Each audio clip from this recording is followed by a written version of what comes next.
All right, welcome everyone to the second virtual provider panel hosted by the GSU Prevention Research Center. Please make sure during this event that you are muted.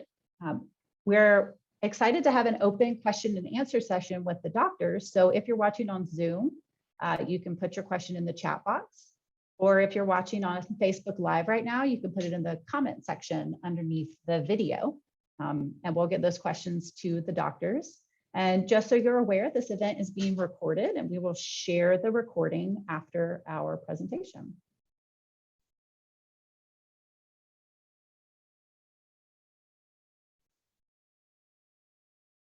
All right, so a little about who we are as the Prevention Research Center. My name is Beth Pollock and I am the project coordinator for the Vaccine Confidence Network at Georgia State.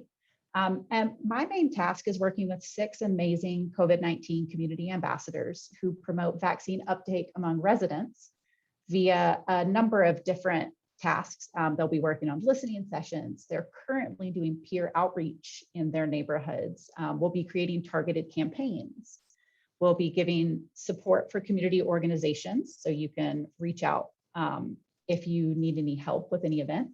And they'll be working on school outreach. Our community ambassadors speak Burmese, Dari, French, Kurdish, Pashto, Somali, Swahili, and Urdu. We would love to help you out if you need any assistance at an event. Our ambassadors are fired up about vaccination and are ready to talk.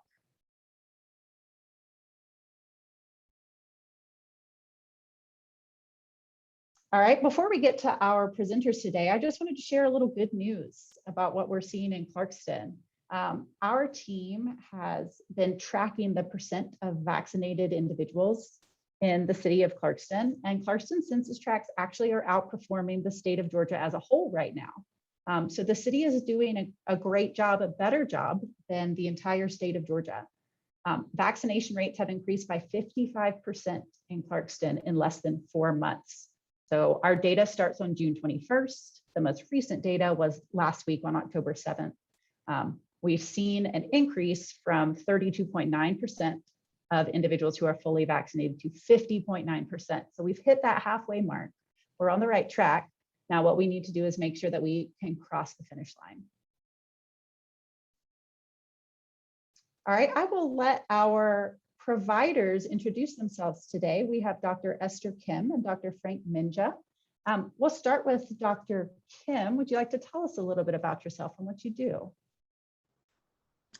Hi, good evening, everybody. My name is Esther Kim. I'm one of the co-founders as well as a provider at Ethne Health. We are a community clinic located in Clarkston, Georgia.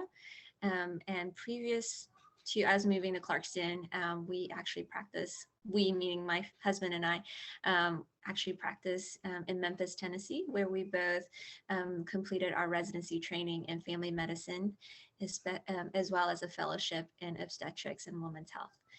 So yeah, I'm just really excited to be here to be able to discuss this topic together, both as a provider and as a parent. And so yeah, thank you guys for coming. Thank you, Dr. Minja. Yeah, thank you so much, Beth and Mary, for the invitation to come and speak today. My name is Dr. Frank Menger. I'm a radiologist here in Atlanta. I work at Emory. Specifically, I do radiology of the brain and spine. But in addition to that, I am from Tanzania, and it so happened that I've been tracking this pandemic since it came to the United States and Tanzania, being very worried about how the pandemic was going to wreak havoc in East Africa. And so that piqued my interest since March 2020. And we have been trying to speak to anybody who will listen about how to prevent yourself from getting COVID. But most importantly, now there are a very important tool against COVID, meaning vaccination. I'm very happy to speak to anybody about getting the vaccine. And also I speak Swahili. So if anybody has any questions in Swahili, I'll be more than happy to help answer those. Thank you so much. Awesome. So while we wait for people to populate our chat box with questions, let's start with Dr. Kim, if you could talk about a patient that you've seen during the COVID pandemic who sticks out in your mind. Yeah.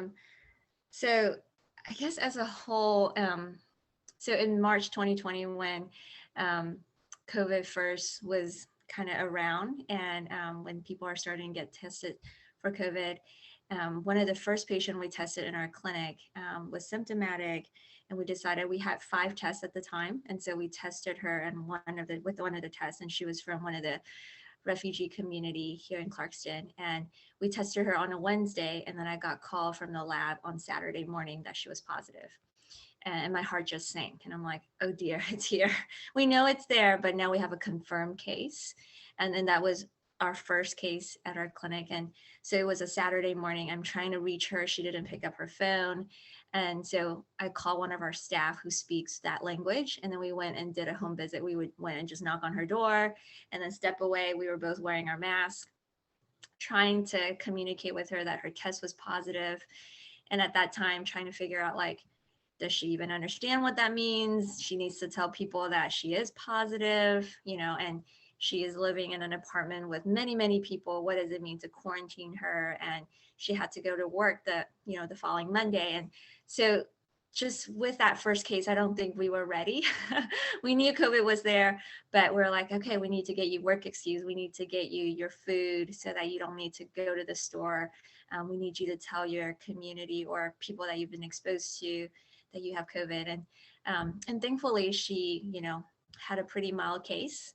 But I think it affected so much of her life that it made me realize that when we are treating not just the disease, there's a whole kind of component of the social and psychological and the component that we can't forget when we're handling someone with COVID. So. Thank you for sharing. Dr. Minja, how about you? What is a patient who stands out in your mind that you've seen during this pandemic?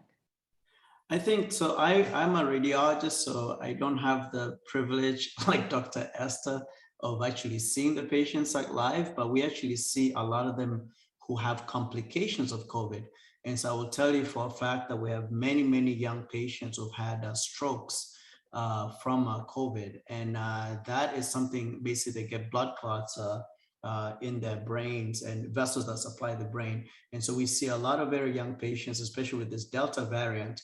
That has been one of the main things that we sort of see. So in addition to the lung findings, many of them come with these like really devastating brain strokes from the COVID.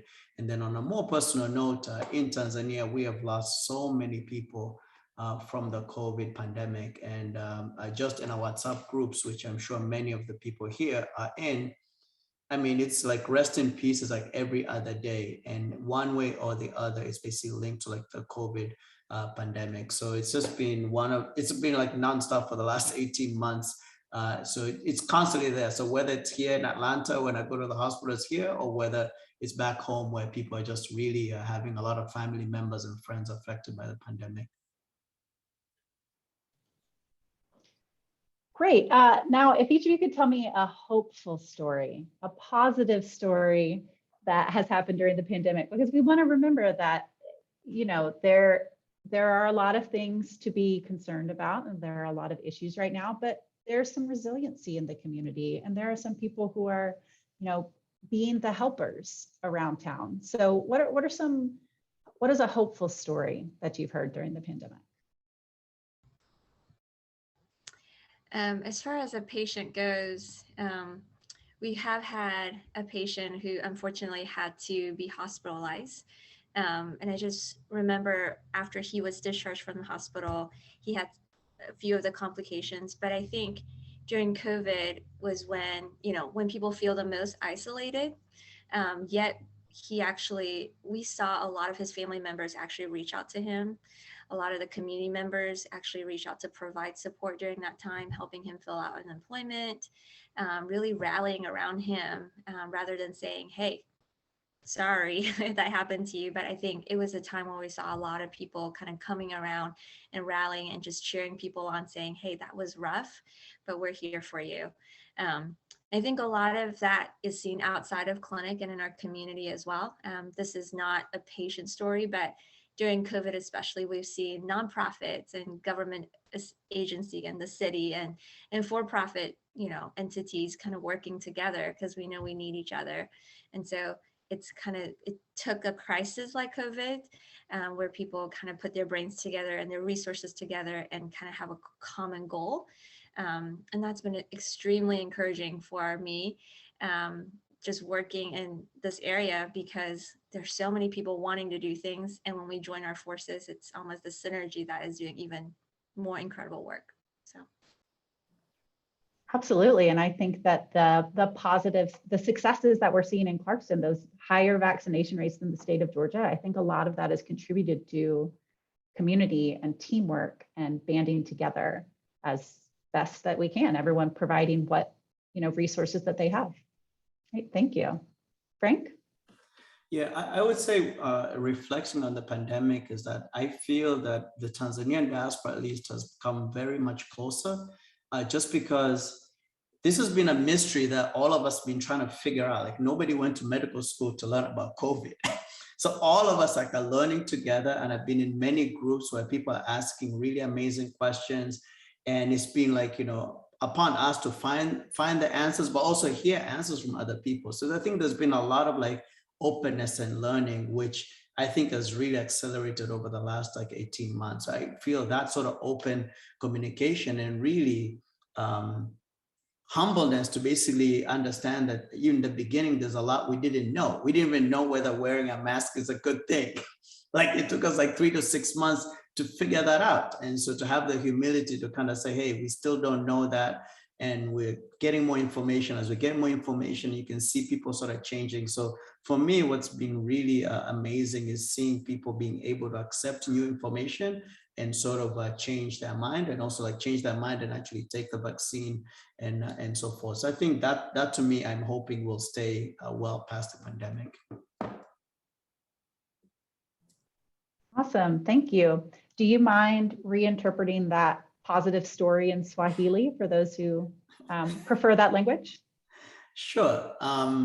So nilikuwa nasema kwamba moja ya vitu ambavyo nimefurahia sana baada ya hii COVID-19 ni kwamba sisi kama Tanzania wa diaspora tumekuwa na vikundi vingi vya kuongelea COVID, kudadavua nini kinaendelea katika COVID na kubadilishana na mawazo. Baada ya kubadilishana mawazo, imetufanya hata wengine waweze kubadilisha msimamo wao. Wengi walikuwa wakipinga barakoa, wengi walikuwa wakipinga chanjo, lakini kadri wanapopata habari zaidi na uwezo wa kuuliza maswali na kujibiwa kwa ufasaha, wengi wamebadilisha mawazo, na pia wameweza kubadilisha mawazo ya ndugu zao na jamaa, marafiki walioko Tanzania.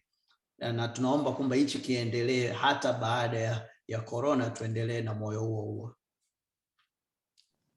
Great, thank you.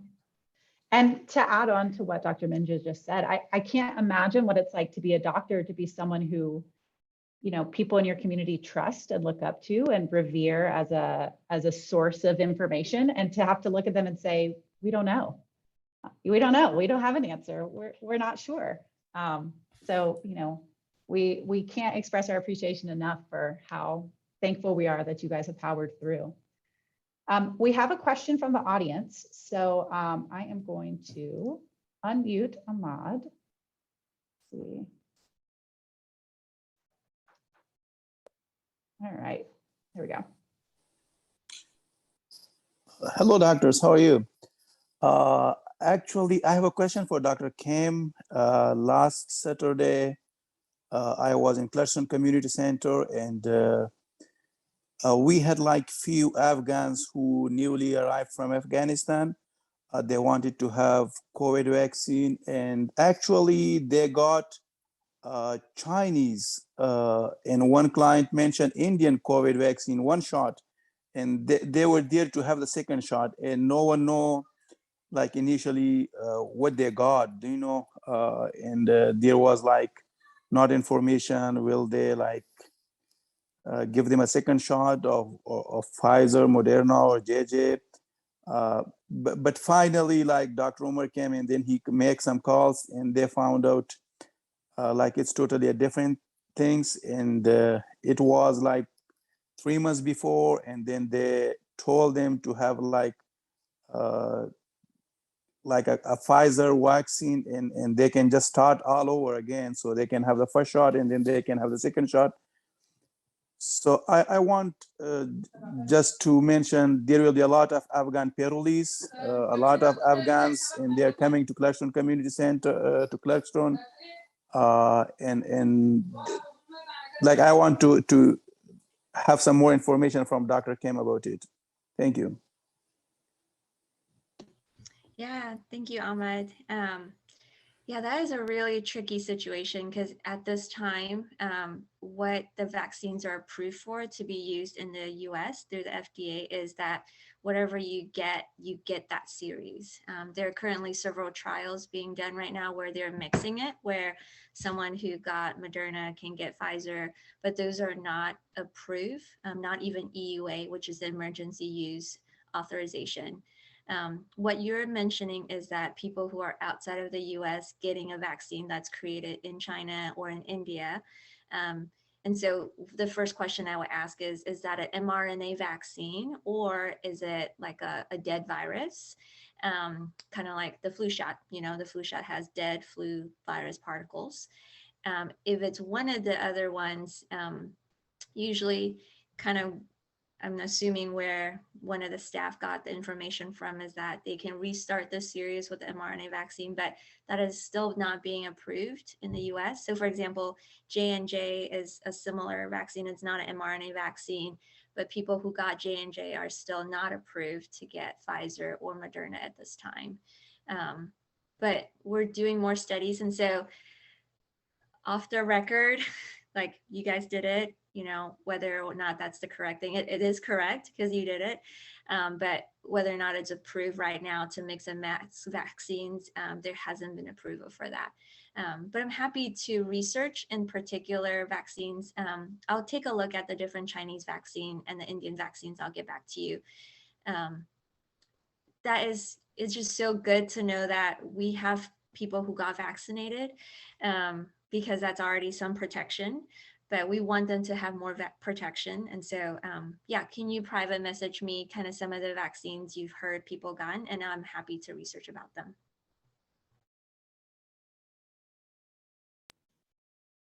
That's great. Thank you. Dr. Minja, did you have anything you wanted to add? I noticed you nodding along. Are you in agreement? No, I'm in complete agreement with Dr. Kim. Thank you. Perfect. All right, well, one of the questions that we get frequently from people in the community is regarding vaccination if you're pregnant or if you're breastfeeding or if you're trying to conceive. A lot of people are wondering, should I do it? Is it helpful for me? Is it helpful for my baby?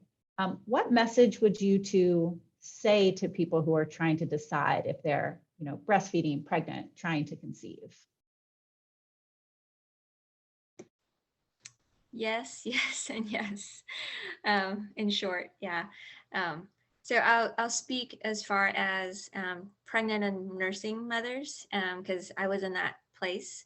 And so as a pregnant mom during the pandemic, I was pre-COVID vaccine.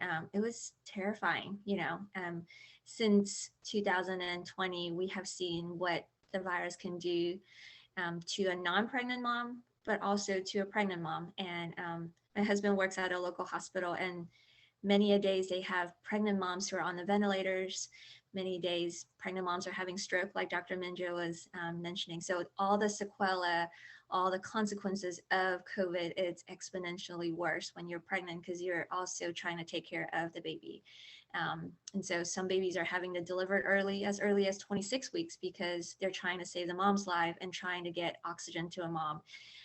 Can you imagine just not able to get oxygen for yourself and not able to get oxygen to your baby as well? And so with that risk in mind, pregnant moms are considered, immunocompromised, a little weaker immunity. And so I think with that in mind, the vaccine does have the protection, fully vaccinated. So at least a 2-dose series within the pregnancy is highly recommended at this time. As far as nursing mothers, I was there, I got my shot when my baby was 3 months old. I was nervous, I'm a doctor, but I was still nervous because it's new. I don't know what it will do to my baby. Is he going to be more fussy? Or, is something going to change? And that was January of this year where I got my shot. And since then, there are many other studies that have come out, and there have been many, many more moms that have received the vaccine who are also nursing mothers. And there hasn't been a significant report of effects on the children. And it's actually a good thing because you get to pass on some of the passive immunity to your babies through breastfeeding. As far as fertility, infertility goes, there hasn't been any reported cases that COVID vaccine directly correlates to infertility. We have had patients who got the vaccines, desired pregnancy, and did get pregnant. And so whether or not that is convincing enough, but there hasn't noted any structural changes to your organs in fertility, like reproductive organs, as far as COVID vaccine goes. However, if you do get the COVID virus, there have been some studies that have shown that they can affect, sperm count and different things, a sequela of actual COVID infection that can affect fertility. But there hasn't been anything from COVID vaccine that can directly affect your fertility that we know.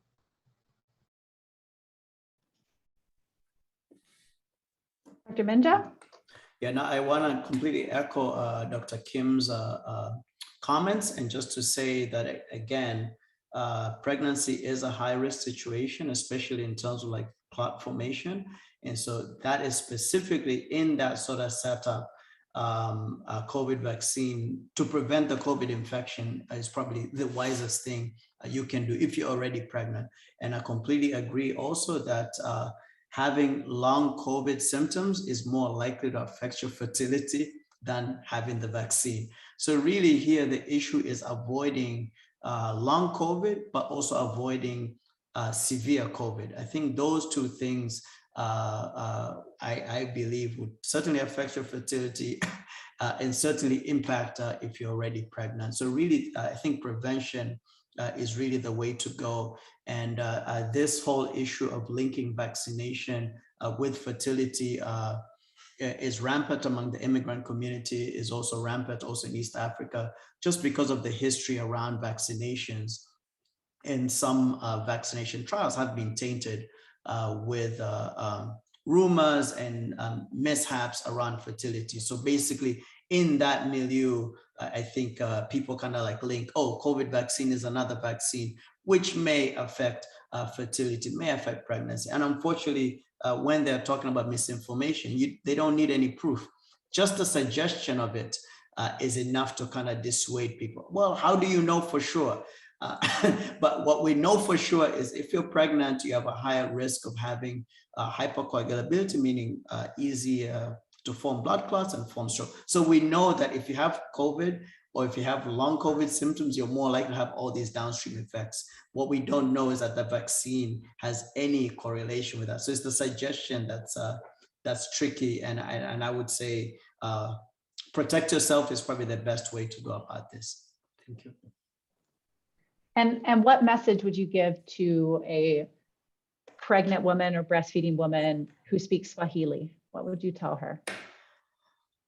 So kwa kweli kuhusu chanjo na mama wajawazito, mama wanaonyonyesha ama mama ambao wanataka kupata ujauzito, kwa kweli hakuna uthibitisho wowote kwamba chanjo ya corona inaathiri uwezo wa kupata ujauzito hata kidogo. Na tunachojua ni kwamba wale ambao wanapata corona kali wana uwezekano mkubwa sana wa kufifisha uwezo wao kupata ujauzito. Na pili, mama wajawazito huwa wanaweza kupata athari kubwa za kupata mgando wa damu na kupata mathalan stroke. Kwa hiyo kujikinga ndio kitu cha muhimu zaidi kuliko vyote. Asante. Great, thank you. All right, a couple questions that have come in the chat. The first one from Selar says, are booster shots really necessary? What can you two tell us about booster shots right now for different populations? Yeah, so that's a good question, because that's kind of the thing right now. Everyone's talking about, like, should I get it? Am I qualified? And so at this time, people who are immunocompromised, above certain age, or healthcare workers that are actively being exposed to potential COVID patients, are recommended to get their third shot, their booster shot, if they have received the Pfizer vaccine. So just a little background. So kind of imagine yourself, you got your first shot, you mount, let's say 100% of immune response, and then your second, or maybe 50%, and then the second shot mounted up to 100%. And as the days go on, your immunity kind of weans off. So if you were to be exposed today, the immune system, the antibodies that you have to fight COVID is not as much as the ones you had when you first got your second shot. And so the booster shot just kind of reawakens, or remind your body to make those antibodies again, to be ready to fight, because the fight is not over yet. COVID is still around. And that's why the immunocompromised folks got to have the vaccine first, the booster first, because they probably didn't mount as great of a response as an immunocompetent person would. And so their option for the third shot was earlier. And now, as people, as most of them are getting their third shot, now it's being offered to those who are qualified. As far as whether or not Moderna will need a booster shot, Moderna, just the volume of mRNA that was in the shot is different than Pfizer. It was slightly higher, and hence a lot of the people that have Moderna probably still have a higher level of antibodies in them than Pfizer. And so it hasn't been approved for them to need a booster shot at this time. So that's probably an easier way to think about how much kind of antibodies do you have in your body ready to fight if you were to be exposed to COVID at this time. And so so the question really is, when did you get your first and second shot? Are you immunocompromised? And what are the risk factors that you may have to be exposed to COVID at this time? I would tend to echo that as well. I actually just signed up for my booster shot this past weekend. As a healthcare worker, I'm very concerned about getting exposed to COVID, and most importantly, passing on the COVID to my own kids who are not vaccinated yet. And so I signed up to have an appointment. I was actually worried also because I did get the Pfizer shot, and the second shot, I did feel quite fatigued and body aches. And so I thought, oh my God, I'm going for the third shot. I'm going to get completely knocked out. But I'm happy to report that it's 3 days after my booster shot, and I didn't actually have any symptoms whatsoever. I was actually pleasantly surprised. I did hesitate to get both the booster shot and the flu shot. I thought that was really risking it. So I'm going to do that this following weekend to get the flu shot as well. So just if people kind of thinking about that, while you're waiting for the booster shot, you may want to get your flu shot and whatnot. Because again, it's just nice to get protected. And I think maybe moving forward, this will be something just routine, the same way we get the flu shots every year.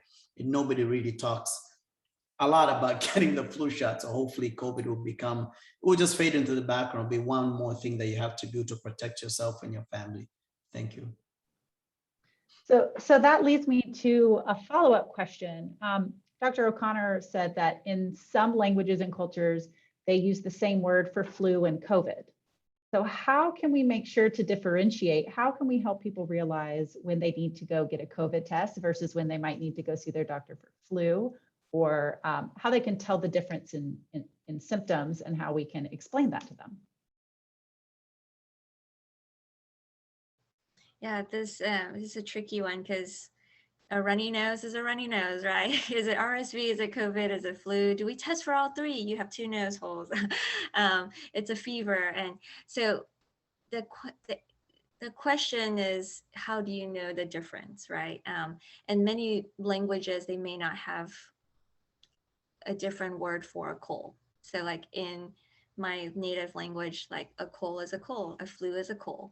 But I think to be able to explain that and further explain it to them is that the sequela for COVID is a lot more than flu. The duration and the severity, and most people who get flu can battle it on their own, but we have seen a lot more hospitalization for COVID that we've ever seen for flu. And so COVID is just this different entity, even though the initial symptoms may be similar: fever, cough, runny nose. But some of the more classic COVID symptoms, lack of taste, lack of sense of smell. But then the most distinguishable part for COVID is the sequela, strokes, people who have, kidney issues, and there's a lot more consequence to COVID than flu. And so I think the way I would describe it for these friends in different culture that may not distinguish it, just to say the initial presentation may be similar, but the impact of it is drastically different. And that's very correct. And that's one more segue for hopefully getting a flu vaccine to then basically reduce the chance of that confounding. So again, this whole thing is a game. It's going to become a game of prevention. So if you've had your flu shot and had your COVID vaccine, then hopefully when you're sort of protected against both, but most importantly, that should hopefully eliminate one of the options. So yeah. And what would you say to a Swahili speaker who wants to know the difference between flu and COVID and how they should react during this season where they're going to combine? They're both going to be around. Yeah, kwa kweli ni vigumu sana kutofautisha corona na mafua ya kawaida, lakini kwa sisi tunacho kuwa na wasiwasi zaidi ni kuhusu corona kali, kwa maana corona ambayo itakupelekea kulazwa hospitali.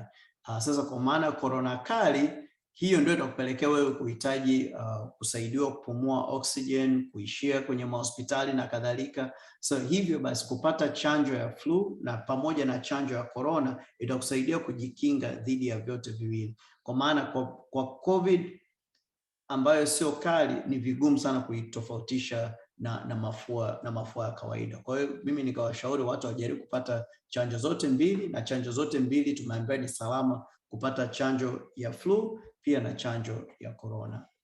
Asante. Awesome. So we have a question asking, what is it like in the hospital and the clinic right now? What is the environment? How are the providers feeling, and how full are you?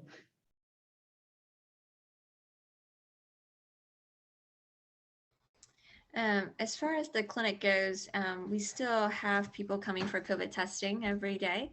And we're still testing people who are positives in the clinic, unfortunately. And many of them are actually school-age children.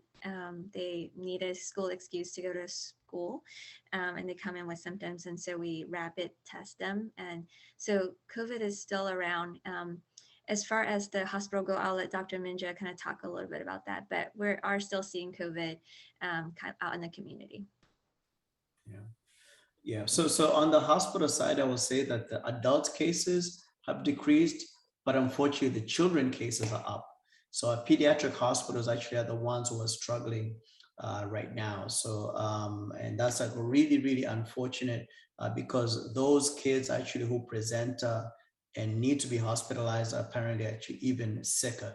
And this has been one of the major challenges with the new variant, because as you'll remember back in March 2020, this was a disease of older people, right? And that's what you said, well, unless you're like 50 or 60, you don't have to worry about anything. And now with the Delta variant, it's turned out that more younger people are being affected. So it started to be in the 20s or 30s, but now really school-age children, especially those who have not been vaccinated. So I believe the under 12s are the ones who are really struggling in the hospital system right now. So we are looking forward to a day when all school-age kids will be able to get vaccinated and get protected, but we're not there yet. I believe the FDA is still like working on that, but at the moment, that is where we are right now. And I know you're both parents. If the vaccine was approved for use in the age for your children, would you get them vaccinated? Absolutely. We can't wait. Our kids can't wait. So actually, one of my kids is turning 12 in November. And so she really can't wait one way or the other, whether the FDA approves it or her birthday approves it.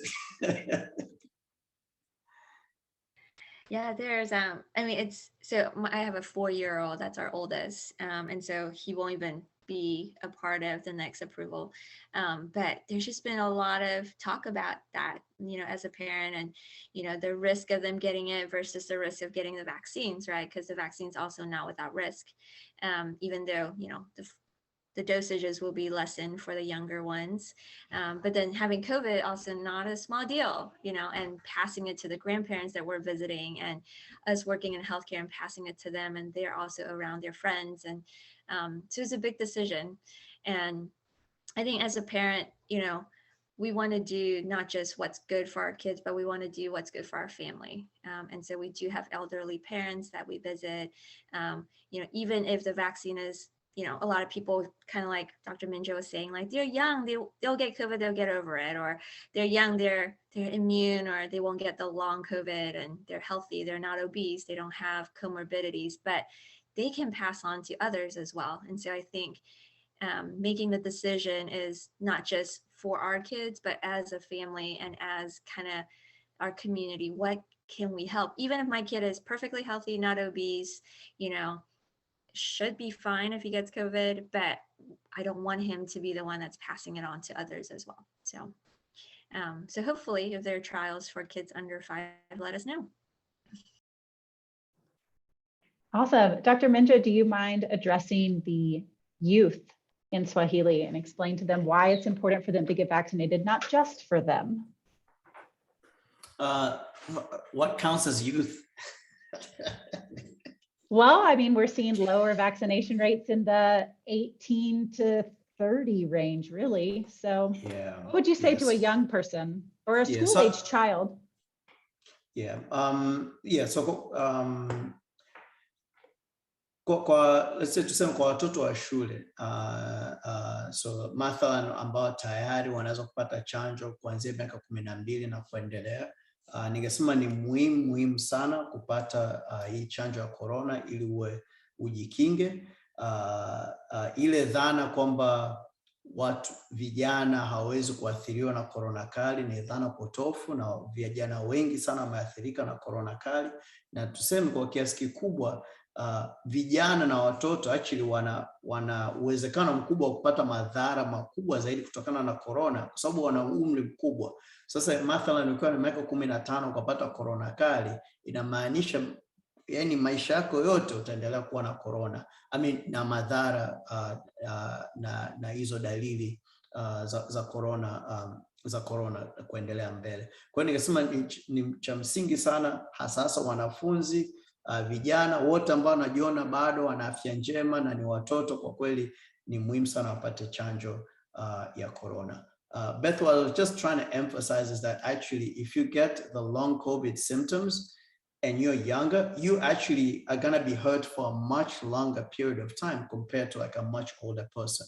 So let's say somebody's in their 60s or 70s, gets like severe COVID, they're going to have let's say 10, 20 years of long COVID symptoms, where somebody in their teenage years gets a severe COVID, they have to live with like long COVID symptoms, maybe up to 30, 40 years. So it's actually even more important for younger people to get protected early, because they have so much more to look forward to than living with like long COVID symptoms.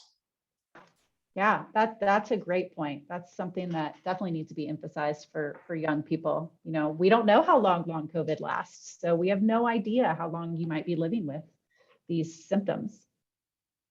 All right, we got a question saying that some people think that they might be immune because they've had malaria at some point, or because they've had COVID before. What would you tell those people? Should they get vaccinated? Yes, I can address the COVID, people who have COVID before. So we've had patients who've had COVID initially early in 2020, and they're like, I got COVID, I don't need the vaccine. And then, tell me why I need to have the vaccine. And honestly, a lot of times when you sit down with them and you're kind of telling them, hey, when you got COVID, you probably got a strand of the COVID, and the COVID vaccine is protective for many strand, and even protective of variants that may come about. And so just because you had kind of immunity to one strand of the COVID virus doesn't mean you're being protected from the other ones that could be protected by getting the vaccine.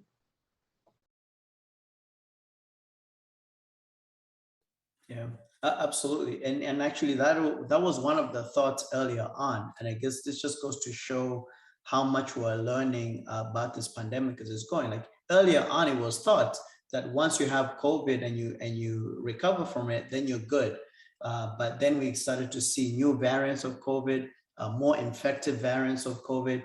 And it was basically showed that the natural immunity that you get from your prior infection is not enough to prevent future infection. So many people, even in the community, have been reinfected. We have like breakthrough infections through vaccination, just to kind of give you an idea, right? So the vaccine is very, very effective, but it's not 100%. It's like 95% effective, which means 5% are still going to have these quote unquote breakthrough infections. So I would say natural immunity is far, far less than what you think. Even with malaria, this is another sort of thing. It's not 100% protective. You have some level of protection, but it's not enough for you to just kind of go around and not protect yourself from mosquito bites. Because if you do get the severe form of malaria, that is just as deadly. And I actually use malaria sometimes as an analog to COVID, saying that, you know, people are so used to malaria in East Africa, so they don't think much about it, but they forget that there's a deadly form of malaria, which affects a small amount, but is actually quite deadly. It's a cerebral form of malaria that goes to your brain and so forth, and you end up in the ICU. And so same like COVID, like, you know, vast majority may be asymptomatic and not get much, but the few people who get the severe form is actually quite debilitating. So that's my take. Thank you. So could you explain a little bit in Swahili about whether you should get vaccinated if you've had COVID or if you've had malaria? Yeah. So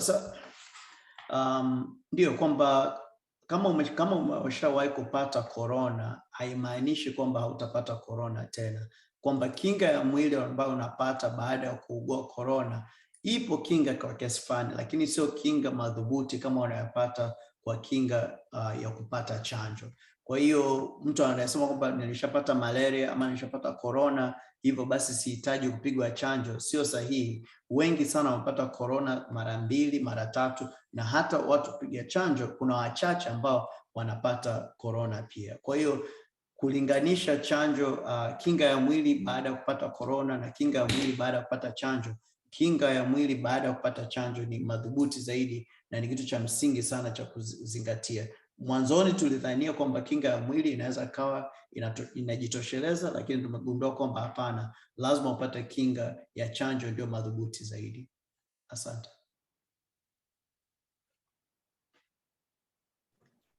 All right, we had a really great question from someone in the audience. They were referring to the vaccination rates that I shared at the beginning, but they want to know, what is Clarkston doing right? Why is Clarkston seeing this success more so than some other regions of the state? That's a really good question. I think a few things I would comment as far as why we're seeing a success as far as the number goes. I think number one, there are people who are invested in the community that recognize the need early on. When you saw, I think when people see Clarkston, they see diversity, you know, but they also see there's a lot of lack of access, barriers to healthcare or barrier to receiving Western medicine. And when we recognize there are barriers, people are ready to kind of address those barriers rather than just saying, oh, well, there are barriers, good luck. And so I think it takes a group of people kind of in Clarkston to notice the problem and then do something about it. So I know GSU, the PRC, has hired people in different languages going into the community, asking questions, and not necessarily, you know, we just want to be learners of what are your beliefs, what are your, you know, barriers, or what are your differences that that we can help address, or what are some of your questions? And I think kind of approaching that when you earn the trust of the community, when you're able to answer their question at the time of, you know, meeting with them, people trust you and people trust kind of what you're trying to share with them, and they know you're not trying to harm them. Because when something is new, when something is foreign, you think, why are they wanting me to have this one? I think coming from the place where we're just trying to learn about what you believe in and what are some of the things that you decide based on, and let us help you if it's something that is a myth. Let's share the truth with you. And so I think I give a lot of credit to those in the community that have noticed that and take approaches to that, because it takes time, which a lot of people don't have, and it takes resources to go into kind of these crevices and these ethnic communities to just understand what they need and then help them. So if that means providing rides for them to go to a vaccine sites, yes, let's do it. Or having vaccine sites in their places of worship or places where they're getting their groceries, let's bring the mobile vaccination sites there. If it's language, then let's have interpreters on site. If it's incentives, like they're taking off work, they can't go to work, they're not getting paid there. So let's give them incentives so that they can compensate the time for not being at work. You know, if it's education and wanting to learn more about the vaccine before they receive the vaccine, let's do a lunch and learn for them. And so there have just been so many initiatives around Clarkston in the last few months that I think contributes to the success of it all.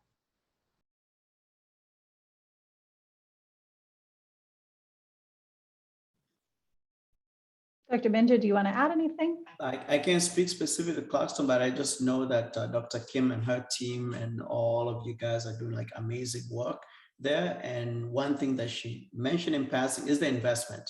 So I think like in Clarkston, what's happened is there has been like an investment, both in resources, but also in time and effort. And that cannot be underestimated, because basically, you know, cursory research that I've seen is like basically if you just leave people to their own sort of ideas, you're only gonna get about 30% of them vaccinated.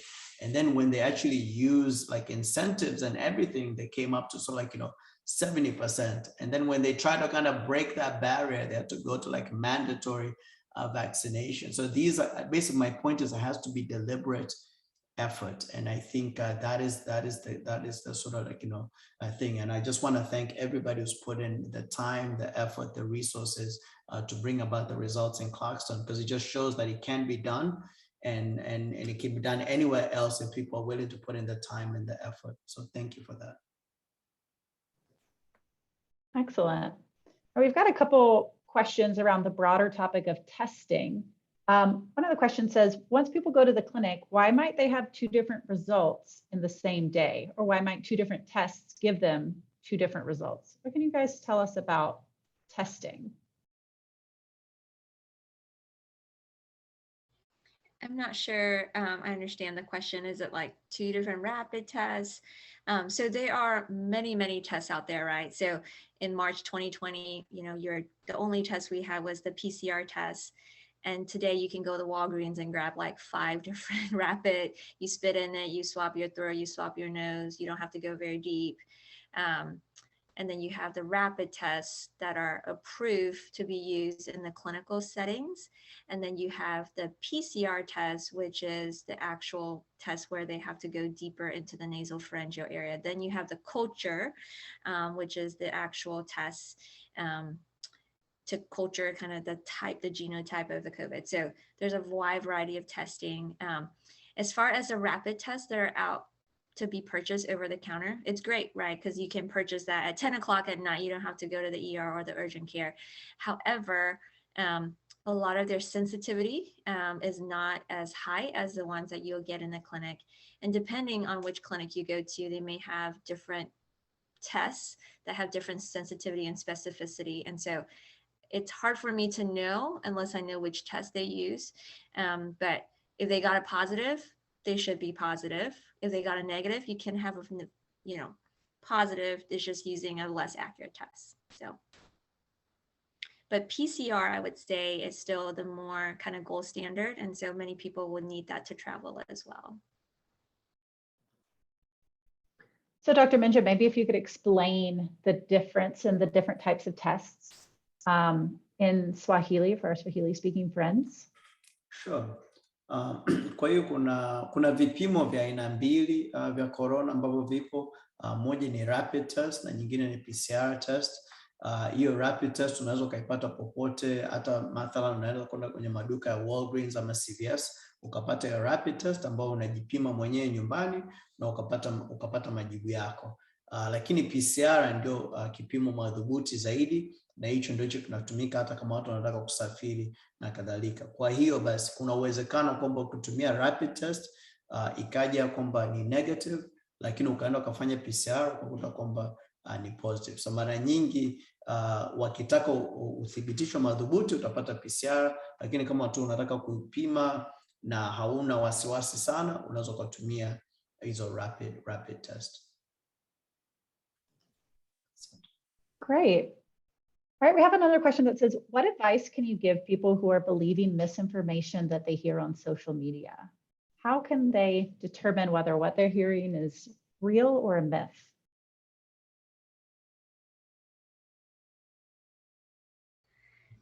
That's not a medical advice, actually. This is more like socially, how do you filter your news? I'm just kidding.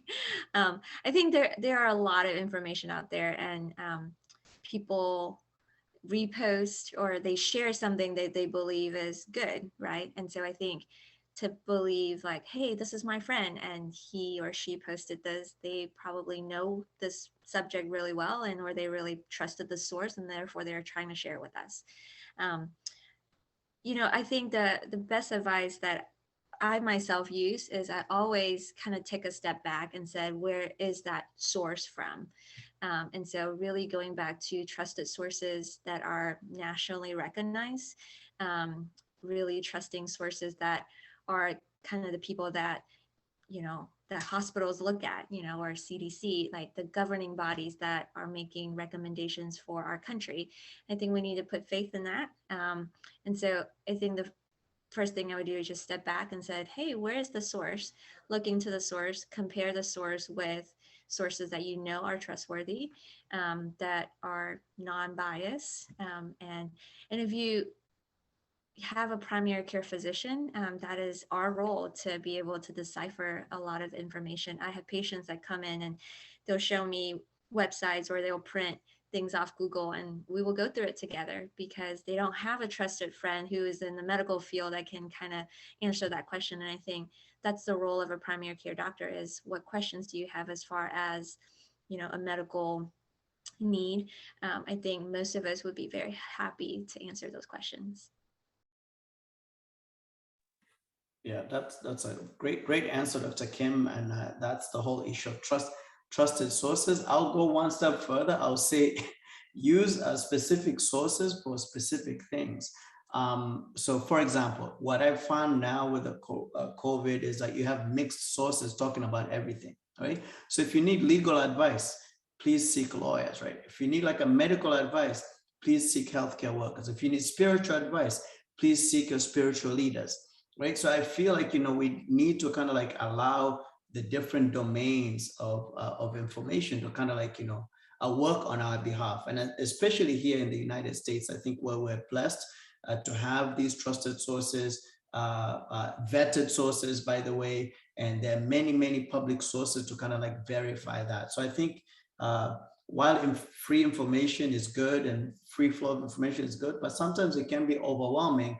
And I think many of us have resorted to basically using proxy, meaning if it so happens in my WhatsApp group and I have my friends who I trust, then it must be true. And I think that's where we kind of need to kind of step back and be able to kind of hopefully filter a little bit some of that information. But for our listeners here, I would say if you're in the United States, I would literally drill down your question to the specific services. And I think that's probably the best way. So I wouldn't go to a doctor asking them for legal advice, and I wouldn't go to a lawyer asking them for like medical advice.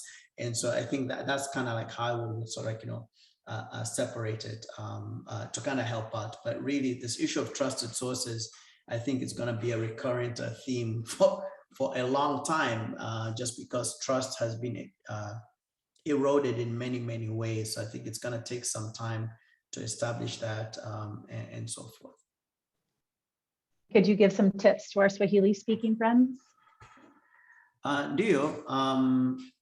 So kuhusu unajuaje kama hizi habari ni za potoshaji ama ni za habari za kweli? Mimi ningesema cha msingi sana kama uko hapo Marekani ni kuangalia kwamba unahitaji habari ama ushauri wa namna gani. Kama unahitaji ushauri wa kisheria, ni vizuri sana kutafuta wanasheria. Kama unahitaji ushauri kuhusu mambo ya afya, ni muhimu kuongea na madaktari ama wauguzi. Kama unahitaji ushauri wa kidini, then ni muhimu kuongea na viongozi wako wa kidini. Kwa hiyo nadhani ni muhimu sana kujaribu kutofautisha vyanzo vya habari na ili kuweza kujua kama kweli kuna upotoshaji ama una upotoshaji. Na pia ni muhimu sana kuwa makini kwamba sio kila kitu ambacho kinakuja kwenye group la WhatsApp ama kinakuja kwenye group la Facebook mara moja kwa moja ni ukweli, just kwa sababu marafiki zako pia wanaamini. Lazima kidogo tujaribu kuvichambua, hasa kama vinaathiri afya yetu ama maslahi yetu. Lazima tuyasimamie kwa kutumia wataalamu wetu. Asante.